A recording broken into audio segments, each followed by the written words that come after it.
ఉపవాస స్థితిలో నెలసరి వస్తే ఏం చేయాలి? ఇంతకుముందే చెప్పినట్టు ప్రవక్త సల్లల్లాహు అలైహి వసల్లం గారు ఉపవాస స్థితిలో ఎవరికైనా రజస్వల వస్తే వారు ఉపవాసాల్ని పాటించడాన్ని నిషేధించారు. అయితే ఆ యొక్క ఉపవాసాల్ని వారి యొక్క పీరియడ్ ఎంతైతే ఉంటుందో కాలం అన్ని ఉపవాసాల్ని రంజాన్ తర్వాత పాటించుకోవాలి. నమాజుల్ని మాత్రం అల్లాహ్ తాలా మాఫ్ చేశాడు. ప్రవక్త సల్లల్లాహు అలైహి వసల్లం గారు మాఫ్ చేశారు. అవి చదవాల్సినటువంటి అవసరం లేదు. ఇకపోతే ఒక మహిళ ఉపవాసం పాటిస్తోంది. మధ్యలో నెలసరి వస్తే ఆమె యొక్క ఉపవాసం అక్కడితో ఆగిపోతుంది. దానికి బదులుగా ఆమె తర్వాత కజా చేసుకోవాలి. ఎప్పుడైతే నెలసరి వచ్చేసిందో ఇంక దాని తర్వాత ఆమె తినొచ్చు, తాగొచ్చు. దాంట్లో ఏం తప్పు లేదు.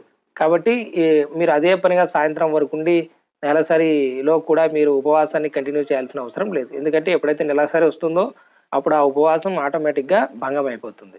ఎందుకంటే వారికి పవిత్ర స్థితిలోనే ఉపవాసం కంటిన్యూ చేయడానికి షరతుంది. ఆ